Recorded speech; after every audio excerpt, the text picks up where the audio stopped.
kenyamanan yang ada,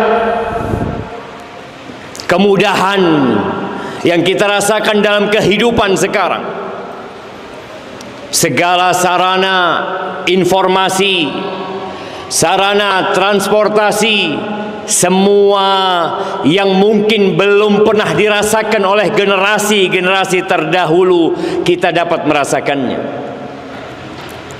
Tapi tahukah kita jemaah bahwa ternyata WHO mencatat di 2019 bahwa kira-kira ada 800.000 manusia yang mati bunuh diri karena depresi. Apa sebenarnya yang terjadi? Bukankah seharusnya kenyamanan itu membuat orang jadi tenang hidupnya? Berbagai sarana hiburan diberikan, sehingga dengan sekedar memegang HP-nya dia terhibur, tanpa harus keluar keringat, tanpa harus berjalan menempuh perjalanan yang panjang di atas kursinya, di atas ranjangnya, di atas mobil dan motornya, dia dapat merasakan hiburan itu. Tapi ternyata mereka tidak terhibur, stres, jiwanya terganggu, mentalnya sakit. Ahibati fillah, penyebabnya adalah karena kita kurang beriman.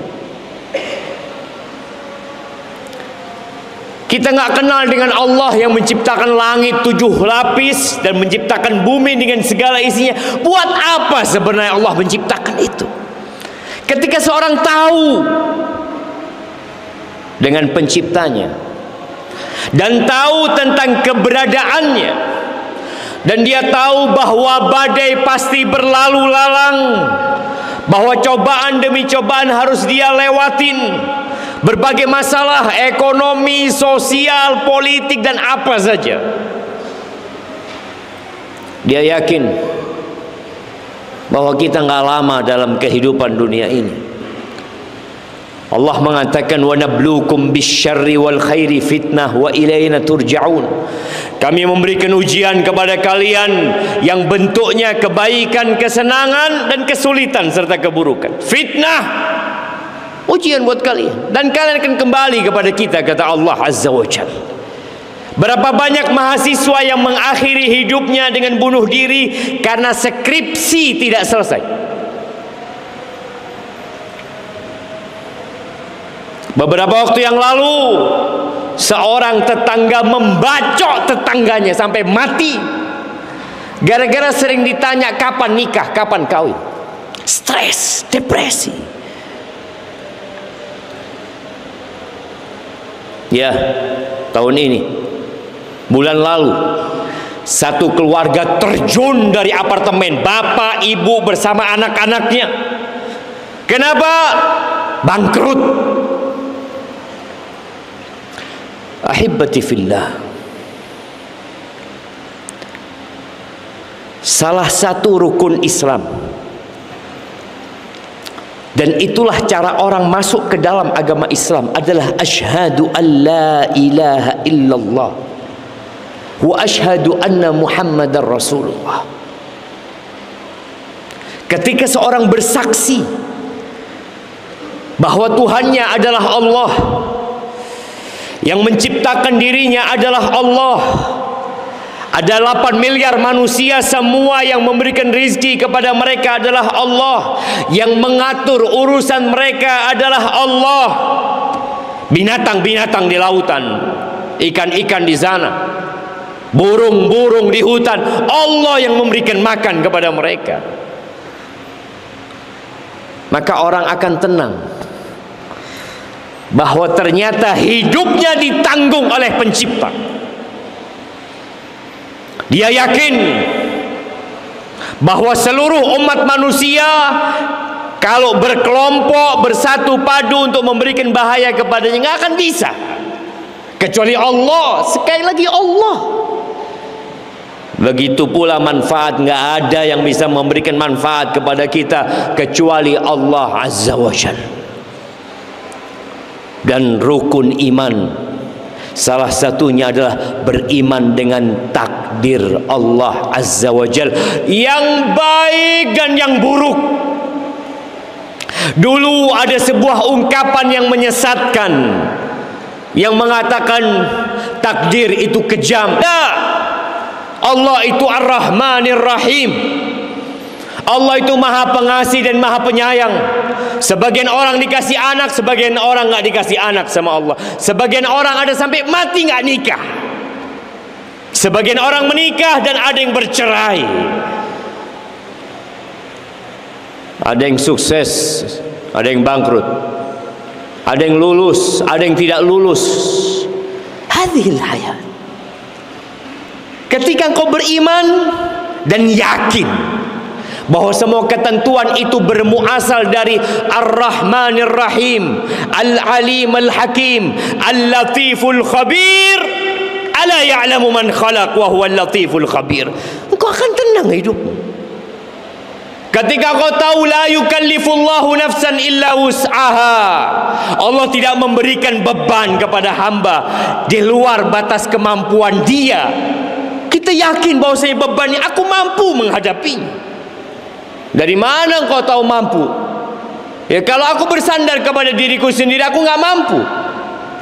Tapi Allah yang maha kuasa dan maha besar, yang dia mengatakan la yukallifullahu nafsan illa wus'aha.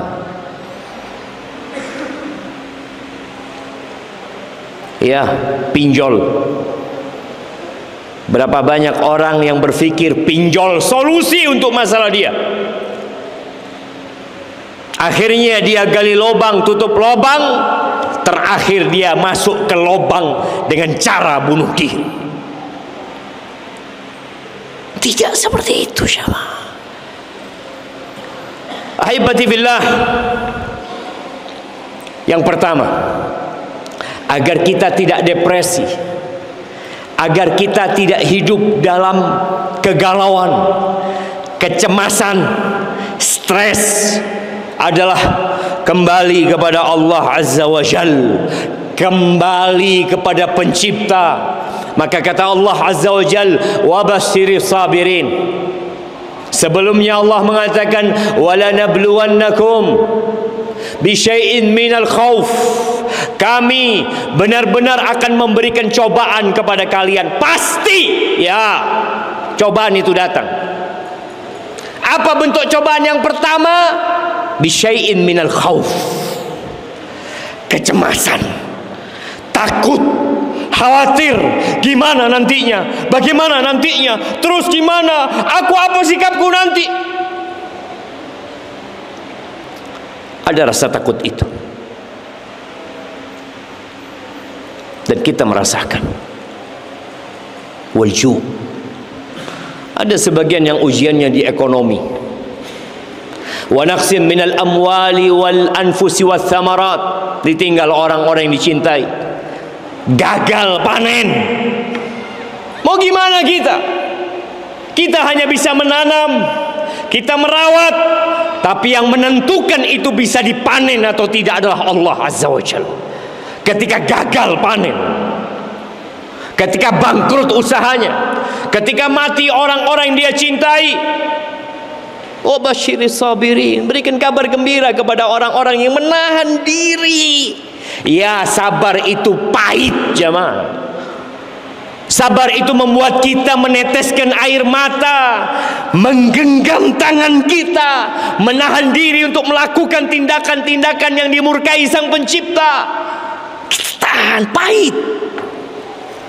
Wa basyiris sabirin, berikan kabar gembira buat mereka. Siapa sih mereka? Lihat, ternyata obat depresi yang pertama adalah kembali kepada Allah. Orang sabar itu apa yang dia ucapkan? Inna lillah wa inna ilaihi raji'un. Kami itu milik Allah. Dia sadar dia bukan siapa-siapa. Dia mengakui dia tidak memiliki apa-apa. Dia milik Allah Azza wa Jalla. rumah, kendaraan, usaha, bahkan nyawa dan raganya lillah. Dia milik Allah Azza wa Jalla. Wa inna ilaihi raji'un, dan sesungguhnya kami akan kembali kepada Allah Azza wa Jalla. Jangan kembali kepada makhluk, jangan bersandar kepada hamba sesama hamba denganmu. Kita tahu kisah Nabi Yaqub alaihi salam, bagaimana beliau kehilangan anak yang paling dia cintai. Apa kata beliau? Innama ashku bathi wa huzni ila Allah. Aku ni mengadu, mengeluh, curhat hanya sama Allah Azza wa Jalla. Sama Allah jemaah. Sebagian berfikir kalau dia curhat sama orang tuanya bisa membantu dia. Boleh jadi dia bikin depresi orang tuanya, dia bikin stres keluarganya. Tapi ketika seorang mengadukan kepada pencipta, dia tahu yang bisa menyelesaikan hanya Allah. Dia yakin innama amruhu idza arada syai'an ay yaqula lahu kun. Allah tuh kalau ingin sesuatu jemaah, Allah tinggal ngomong kun, jadi jemaah. Terus kenapa kita nggak kembali kepada Allah? Kita masih meraba sana, meraba sini, bergantung ke sana, bergantung ke sini, bersandar di sana, bersandar di sini. Kapan kau bersandar sama Allah? Kapan kau bergantung kepada Allah? Kapan kau melupakan semuanya dan hanya yakin sama Allah Azza wa Jalla? Nabi Yaqub, innama ashku bathi wa huzni ila Allah wa a'lamu min Allah ma la ta'lamun. Apa balasan beliau? Engkau tahu, harus menunggu. Sampai buta beliau menunggu, tapi Allah selesaikan urusannya. Dan tenang seorang hamba itu ketika mengadukan kepada Allah Azza wa Jalla. Yang kedua, solat. Solat itu tempat mengadu. Coba lihat berapa rakaat engkau solat dalam sehari, dan berapa cepat engkau solat, dan berapa lama engkau sibuk dengan handphonemu yang kau berpikir itu menghiburmu, menghilangkan depresi dan stresmu. Engkau sholat cepat-cepat. Di situ tempat hiburan buat kita. Apa kata Nabi alaihi salatu wasallam? Wa ju'ilat qurratu aini fi shalah. Dan dijadikan penyejuk pandanganku di salat itu. Apa yang dilakukan Nabi alaihi salatu wasallam kalau punya masalah? Kana idza hazabahu amrun fazi'a ila shalah. Beliau kalau dirudung permasalahan, banyak masalah beliau, menghadapi keluarga, menghadapi para sahabatnya, menghadapi musuh-musuhnya. Secara ekonomi sulit, ya. Seringkali beliau berpuasa karena nggak ada yang bisa dimakan. Kalau ada masalah, kemana larinya? Sholat. Antum ketika sujud, seakan-akan antum berbisik kepada bumi. Allah yang berada di atas arsy mendengar antum siapa? Dan Allah janji akan diselesaikan urusan kita. Ya. Yang ketiga, zikrullah. Salat butuh effort lebih. Kita harus berwudu, kita harus memakai yang menutup aurat, kita harus menghadap kiblat. Ada yang harus dia kerjakan. Kadang-kadang kita capek, lelah, maka zikrullah. Sudah, antum di tempat antum baca. Apa yang bisa antum baca? Baca subhanallah, baca alhamdulillah, baca Allahu akbar. Baca zikirnya Nabi Yunus, la ilaha illa anta subhanaka inni kuntu minadh zalimin. Terus baca. Apa kata Allah? Ala bi dzikrillah tatmainnul qulub. Hati hati jadi tenang dan damai itu karena zikir, mengingat Allah Azza wa Jalla.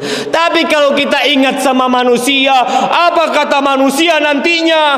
Gimana kalau akan ditanya sama manusia? Manusia yang kita seharusnya berlindung dari godaan manusia, malah kita takut dengan mereka. Seharusnya engkau mengingat Allah dan bukan mengingat manusia. Aqulu qawli hadha wa astaghfirullah li wa lakum wa li sa'iril mu'minin wal mu'minat fastaghfiruh innahu huwal ghafurur rahim.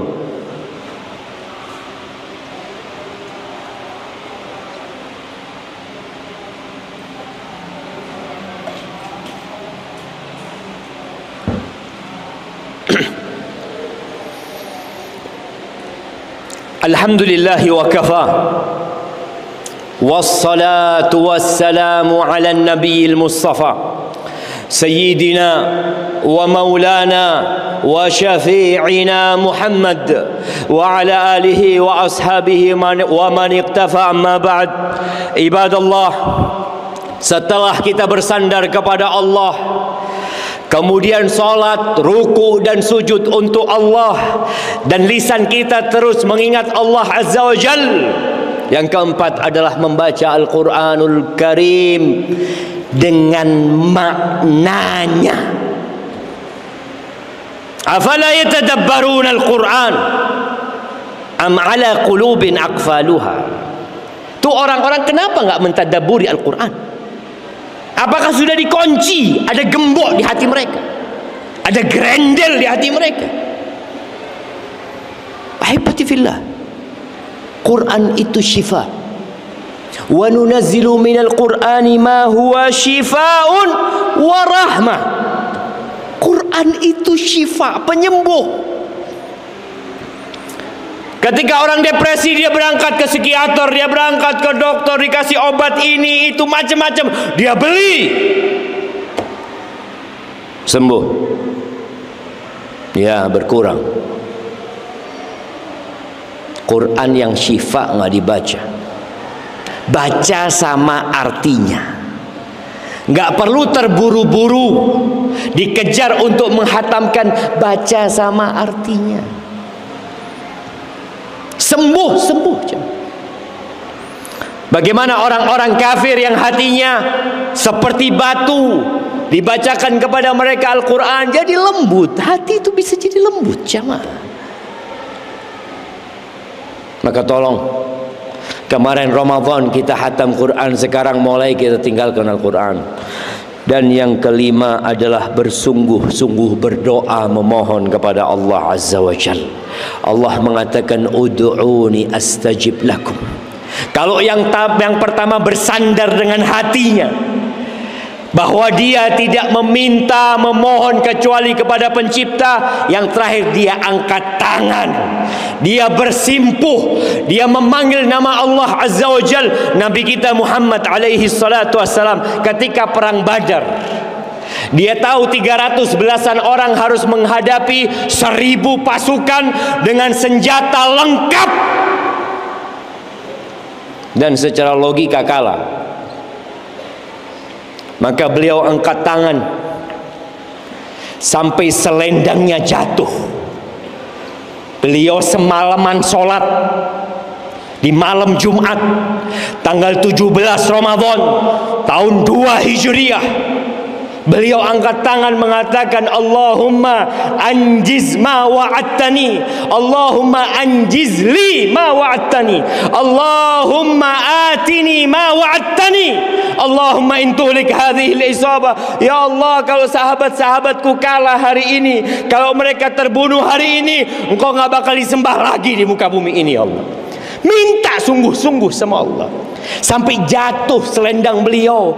Datang Abu Bakar dari belakang, dipeluk Rasul sallallahu alaihi wasallam. Abu Bakar mengatakan, "Innallaha munjizu wa'dahu ya Rasulullah." Allah akan tepati janjinya ya Rasulullah. Iya, Allah nggak pernah ingkar janji. Tapi seberapa kesungguhan kita minta sama Allah Azza wa Jalla?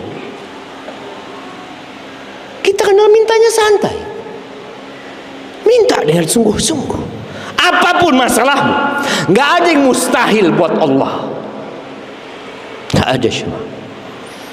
Ahibati fillah, hari ini hari Jumat, perbanyak salawat buat Nabi alaihi salatu wassalam. Dan di akhir Jumat ada waktu mustajab untuk berdoa. Berdoalah dengan sungguh-sungguh.